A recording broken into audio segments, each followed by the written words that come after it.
Welcome to the book reading session on the game of life and how to play it by Florence Scovel Shinn. And today we are on day 9. We stopped here yesterday that one should never use an affirmation unless it is absolutely satisfying and convincing to his own consciousness. मतलब कि अगर आप बोल रहे हैं कि I am so healthy, affirmations में बोल रहे हैं आई एम सो हैप्पी, लेकिन आपका सबकॉन्शियस माइंड सेटिस्फाइड नहीं है इस बात से, वो कहीं ना कहीं डाउट कर रहा है कि नहीं मैं तो खुश नहीं हूँ, I am not satisfied, I am not convinced. अगर सपोज़ आप एफर्मेशन, आपके पास पैसे नहीं और आप एफर्मेशन कर रहे हैं कि thank you God I am so rich, लेकिन आप बिलीव नहीं कर रहे, अपने खुद के कॉन्शियसनेस को आप ये बिलीव नहीं करा पा रहे, तो फिर it is not an affirmation, it is not working for you. Try and understand. हम ऐसा नहीं बोल रहे कि एफर्मेशंस वर्क नहीं करते, बट बिलीव करके एफर्मेशंस तो 100,000% वर्क करते. बिना बिलीव किए खाली एफर्मेशन करना है, बोल के हमें नहीं करना. और एक बात और याद रखें, सबकी एफर्मेशन डिफरेंट होती है. हो सकता है आपकी फ्रेंड की जो एफर्मेशन हो वो आपके ऊपर, आपकी सिस्टर की जो एफर्मेशन हो वो आपके लिए सेम नहीं, आपको नीड है, आपकी डिफरेंट होगी. The following has brought success to many people. इन्होंने एक जनरल एफर्मेशन बताई है जो बहुत लोगों के बिजनेस में बहुत सक्सेस लेके आया है. I have a wonderful work in a wonderful way, I give wonderful service for a wonderful pay. ये it made a most powerful statement. There should always be a perfect payment for a perfect service. And ये तो rhyme की तरह आप गा सकते हैं because ये राइमिंग लाइन्स है. I have a wonderful work in a wonderful way. I give wonderful service for a wonderful pay. She went about singing it aloud and soon she received wonderful work in a wonderful way and she gave wonderful service for wonderful pay.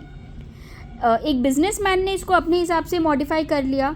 I have a wonderful business बोल दिया work के बदले. इन a wonderful वे आप बोल सकते हैं, अपने हिसाब से आप इसको ऑल्टर कर सकते हैं, ठीक है. I gave wonderful service for wonderful पे. So, every affirmation must be carefully worded and completely cover the ground. अगर आपने खाली इसकी फर्स्ट 2 लाइन्स बोले होते, आई have a wonderful work in a wonderful वे, वो कंप्लीट नहीं था. क्यों? क्योंकि आपके पास वर्क है, बहुत अच्छा वर्क है, लेकिन अगर आपके पास ऑर्डर्स नहीं आ रहे, आपकी बिलिंग नहीं हो रही, तो फिर it's not complete. So they are saying every affirmation has to be very carefully worded and completely cover the ground. सब कुछ को कवर कर लेनी चाहिए. I knew a woman who was in great need for and made a demand for work. She received a great deal of work but was never paid anything. She now knows to add wonderful service for wonderful pay. आप समझ रहे हैं ना कि क्यों important है? It is man's divine right to have plenty, more than enough. It is man's divine right to have plenty. His barns should be full and his cup should flow over. This is God's idea of man. कि उसके पास abundance हर तरीके से हो. When man breaks down the barriers of lack in his own consciousness, the golden age will be his and every righteous desire of his heart fulfilled. Now इसमें बहुत crucial line इन्होंने बोला है. हमारे खुद के दिमाग में हमारे barriers of lack होते हैं. जब तक हम अपनी दिमाग के बैरियर्स को नहीं खोलेंगे, ये सारी अबंडेंस हमारे चारों तरफ है, हम हमारे पास आने के लिए वेट कर रही है, पर वो नहीं आ पाती क्योंकि हमने उसको रोक रखा है. अपने मेंटल सबकॉन्शियस माइंड में हमारे अंदर हम इतना ज़्यादा फील कर रहे हैं कि मेरी कमी है, मेरी बहुत कमी है, अभी कम है, अभी मैं इतना स्पेंड नहीं कर सकती, ये अभी यहाँ स्पेंड कर लूँगी तो फिर उसके लिए पैसे कैसे आएंगे. ये जो बैरियर्स ऑफ लैक है ना हमारी कॉन्शियसनेस में, ये रोक रही है उस अबंडेंस को हमारे पास आने से. Next chapter, the law of Karma and the law of forgiveness. ये दोनों सबसे इम्पॉर्टेंट चैप्टर है इस बुक की. ये दोनों लॉ हमारी लाइफ को ना बहुत ज़्यादा अच्छे से ऑपरेट करते हैं, स्ट्रांगली ऑपरेट करते हैं. Man receives only that which he gives. The game of life is a game of boomerangs. Boomerang से खेले हैं ना हम लोग बचपन में. आप किसी चीज़ को थ्रो करिए, यू शेप की एक जो होती है डिस्क, वो एग्जैक्टली वैसे ही घूम के आपके पास आती है. Man's thought, deeds and words. Thoughts, deeds, सोच, कर्म और शब्द रिटर्न टू हिम सूनर और later with astounding accuracy. Accuracy भी कितनी होती है कि जितना दिया उतना ही आता है। This is the law of karma which is Sanskrit for come back. Whatever a man soweth that he shall reap. For example, a friend told me the story of herself. She said, I make all my karma on my aunt. Whatever I say to her, someone says to me. I'm often irritable at home, and one day I told my aunt, who was talking to me during dinner, no more talk. I wish to eat in peace. The following day, I was lunching with a woman with whom I wished to make a great impression. I was talking animatedly when she said, no more talk, I wish to eat in peace. आप इस example को समझिए। ये एक lady का example बता रही हैं जो बिलीव करती थी कि मैं अपनी आंट से जो भी बिहेव करती थी वो सेम टू सेम मेरे साथ मेरी लाइफ में होता था। और इस हद तक सेम हुआ कि एक दिन ये घर पे इसकी आंट के साथ ये लंच कर रही थी तो इन्होंने बोला कि प्लीज़ नो मोर टॉक, मुझे शांति से खाने दो।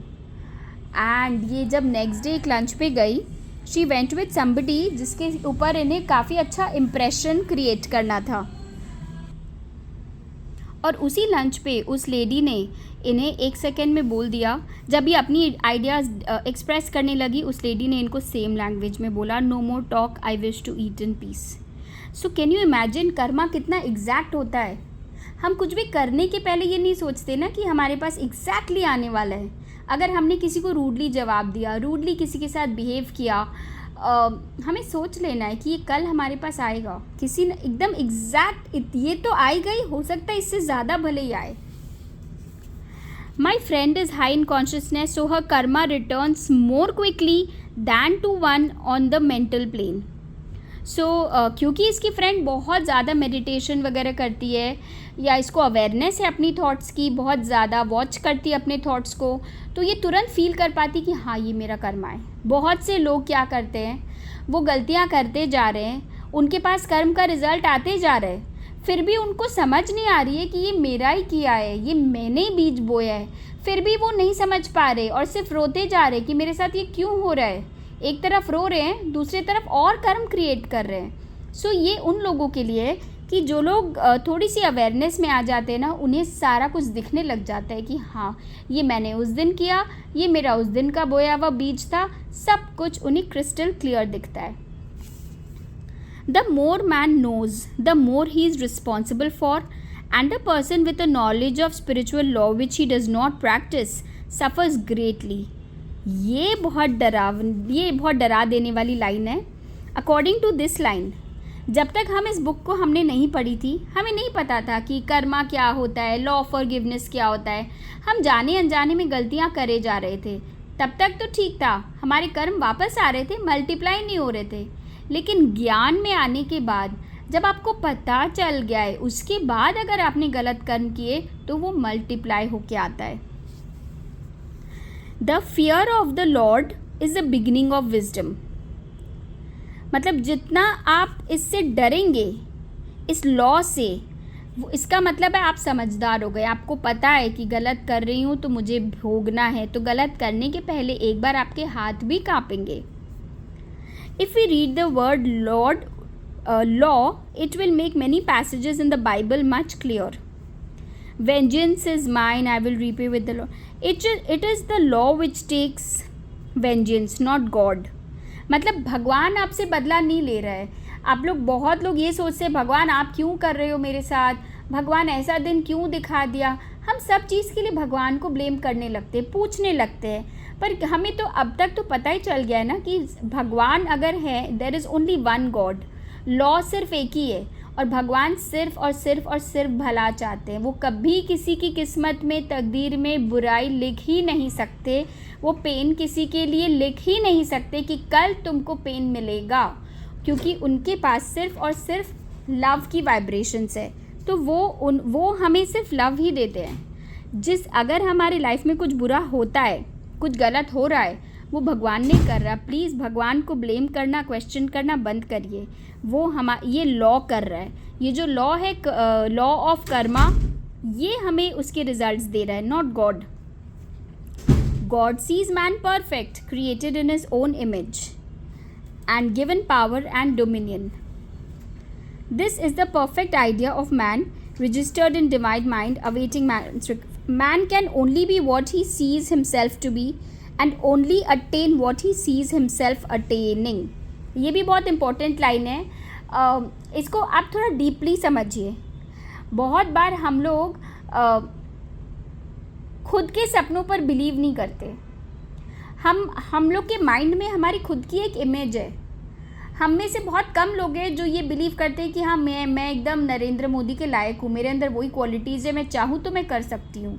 ऐसा हम में से बहुत कम लोग बिलीव करते हैं. सब लोग का सोच ना एक लेवल पे आके स्टॉप हो जाता है कि बस इसके बियॉन्ड मेरे अंदर ताकत नहीं है. तो कोई भी इंसान, इस लाइन्स का मतलब क्या है, कोई भी इंसान वहीं तक पहुंचेगा जितने तक उसने अपनी सोच को बना रखी है. इसीलिए हम लोग बहुत बार सुनते हैं ना, ऊंचा सोचो, बड़ा सोचो, think big. These are the keywords which have been given to us so that this is a law that we will only attain what we see ourselves attaining. Nothing ever happens without an onlooker is an ancient saying. Man sees first his failure or success, his joy or sorrow, before it swings into visibility from the scene set in his own imagination. We have observed this in the mother picturing disease for her child, a woman seeing success for her husband. Jesus Christ said, "And you shall know the truth, and the truth shall make you free." What is the meaning of this line? Once you know the truth, this truth is going to set you free from all the negative situations. Once you know कि जो भी कर रहे हैं वो आप ही create कर रहे हैं, it is not coming from anywhere else.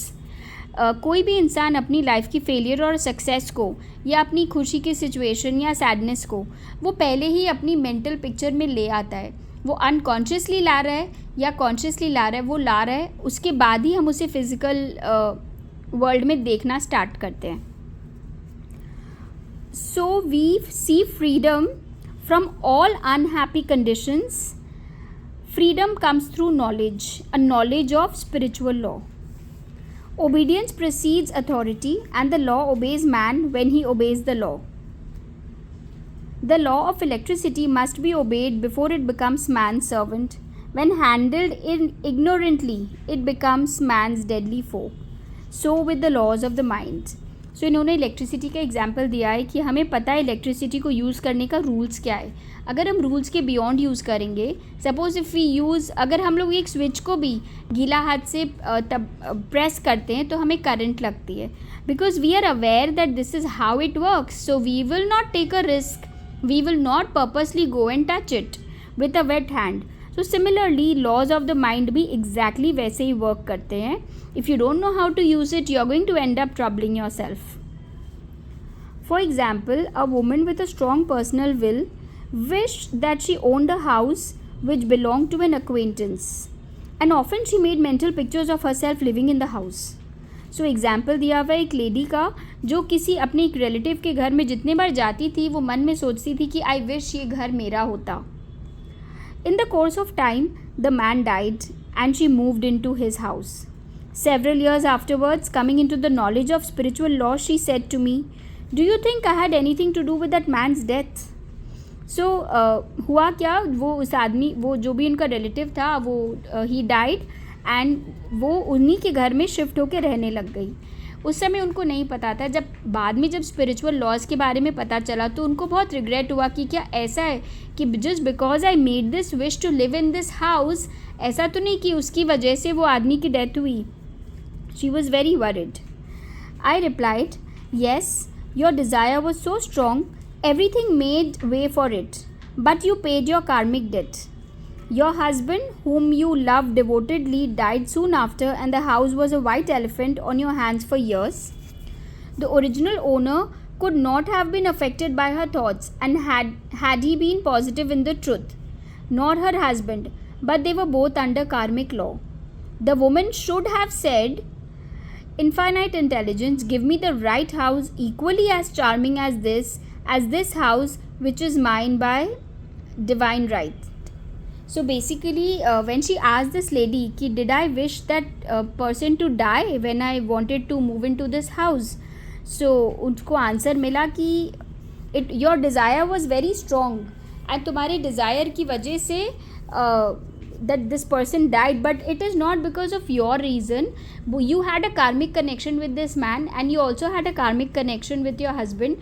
Both of them left you and your desire was to live in this house, and that is why you are living in this house all alone. So instead of praying कि मुझे ये घर चाहिए, मुझे इस घर में रहना है, उसी समय उसको प्रे करना चाहिए था, give me the right house equally charming as this, मुझे इसके जैसा एक घर चाहिए, नॉट मुझे इस घर में रहना है. So we have to correct our wishes also. The divine selection would have given perfect satisfaction and brought good to all. The divine pattern is the only safe pattern to work. So जब हम ये wish करते हैं कि हमारे मुझे सही घर चाहिए, इसके जैसा घर चाहिए, if we use the right affirmations, right wishes, then it is a very safe way to work. Desire is a tremendous force and must be directed in the right channels or chaos ensues. In demonstrating, the most important step is the first step to ask a right. So सबसे important है कि what is your wish list. That has to be very clear and we cannot be making any wrong wishes at that point of time. Man should always demand only that which is his by divine right. To go back to the illustration, had the woman taken this attitude, if this house I desire is mine, I cannot lose it. And if it is not, give me its equivalent. वो अपने affirmations को ऐसे भी लिख सकती थी कि अगर ये घर जो मैं ये चाह रही हूँ, अगर ये मेरा है तब तो ये मुझे मिले, और अगर ये मेरा है ही नहीं तो मुझे इसके जैसा कुछ मिले. The man might have decided to move out harmoniously, or another house would have been substituted. Anything forced into manifestation through personal will is always ill-got and has ever bad success. Man is admonished, "My will be done, not thine." And the curious thing is, man always gets what he just desires when he does relinquish personal will, thereby enabling infinite intelligence to work through him.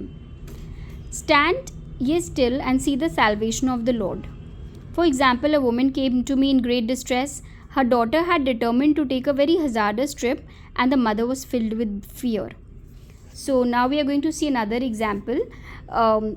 एक woman बहुत परेशान थी जो इनके पास आई. उनकी daughter ने एक बहुत ही ज़्यादा डेंजरस हॉलीडे पे जाने की प्लान की थी. उसने बहुत तरीके से स्टॉप करने की ट्राई की अपनी डॉटर को कि मत जाओ. सारा डेंजर्स वो बताती रही कि ये हो सकता है, वो हो सकता है. जब वो नहीं मानी तो इन्होंने स्ट्रिक्टली फॉरबिड कर दिया कि नहीं जाना है तुमको, चाहे कुछ भी हो जाए. But the daughter became more and more rebellious and determined. वो जितना मना कर रही थी उतना वो जिद्दी हो गई थी कि अब तो मुझे जाना ही है, चाहे whatever happens. I said to the mother, you are forcing your personal will upon your daughter. तुम इतना ज़्यादा उसको फोर्स नहीं कर सकती हो, which you have no right to do. And your fear of the trip is only attracting it, for man attracts what he fears. अब मान लो जो तुम उसके साथ कर रही हो, ये तुम्हारा पर्सनल विल है. तुम्हारे अंदर जो फियर है वो तुम्हारा अपना बैठाया हुआ डर है, और तुम जितना डर रही हो तुम मेक श्योर कर रही हो कि जो चीज़ के लिए तुम डर रही हो उसमें से एक ना एक चीज़ तो इसके साथ हो ही जाएगा इस ट्रिप में. I added, let go and take your mental hands off, put it in God's hands and use the statement. इन्होंने उसको आइडिया दिया कि तुम इतना स्ट्रांगली मत बोलो, तुम उसके बदले लेट गो करो और भगवान के ऊपर छोड़ दो. हम लोग हर चीज़ में इंटरफेयर करने लगते हैं, हर चीज़ अपने हाथ में ले लेते हैं, पर क्या ऐसा होता है जो हम चाहते हैं कि वही होता है जो भगवान चाहता है? उस सिचुएशन में उसको क्या बोलना था? I put this situation in the hands of infinite love and wisdom. अगर ये ट्रिप उसकी डिवाइन प्लान में है तो ये जाएगी भी और बहुत अच्छे से मज़े करके आएगी. और अगर ये trip, I bless it, if this trip is in the divine plan, I bless it and I am not resisting. वो रेजिस्ट कर रही थी, और हमने लॉ ऑफ रेजिस्टेंस के बारे में पढ़ा है कि आप जो चीज़ रेजिस्ट करोगे वो डेफिनेटली होगी आपके साथ. तो आपको ये बोलना है, ये सिचुएशन भगवान मैं आपके हाथ में डाल रही हूँ. अगर ये ट्रिप उसके डिवाइन प्लान में है, मैं बहुत दिल से आशीर्वाद दे रही हूँ, मैं रेजिस्ट नहीं कर रही हूँ. एंड अगर ये डिवाइनली प्लान नहीं है मैं अभी आपको थैंक यू बोल रही हूँ कि अपने आप ये ट्रिप कैंसिल हो जाएगी बस। A day or two after that her daughter said to her, mother I have given up the trip and the situation return to its native nothingness. 2 दिन बाद क्या हुआ, उसकी डॉटर खुद ही आके उसको बोल दी कि मम्मी मैंने छोड़ो, मैं नहीं जाऊँगी बस। एंड अपने आप वो सिचुएशन गायब हो गई। तो हम समझ रहे हैं ना कि हमें अपनी थॉट्स को किस वे में प्रोग्रामिंग करनी अपने माइंड की, अपने थॉट्स की। और अगर मनचाहा रिज़ल्ट चाहिए, उसको मनचाहा रिज़ल्ट तो मिला बट अलग तरीके से मिला। वो जो ज़िद कर रही थी उस तरीके से तो उसको और ज़्यादा रेजिस्टेंस मिल रहा था कि अब तो मैं बिल्कुल जाऊंगी। लेकिन जैसे उसने सरेंडर कर दिया, अपने आप देखिए कैसे डॉटर आके खुद ही बोल गई कि नहीं मैंने अपना माइंड चेंज कर लिया, अब छोड़ दो, फॉरगेट अबाउट इट। एंड अचानक वो जो इतनी बड़ी बात थी इसकी लाइफ की, विद इन सेकेंड्स वो गायब हो गई। So as promised I will stop here, we'll continue in the next session. Thank you.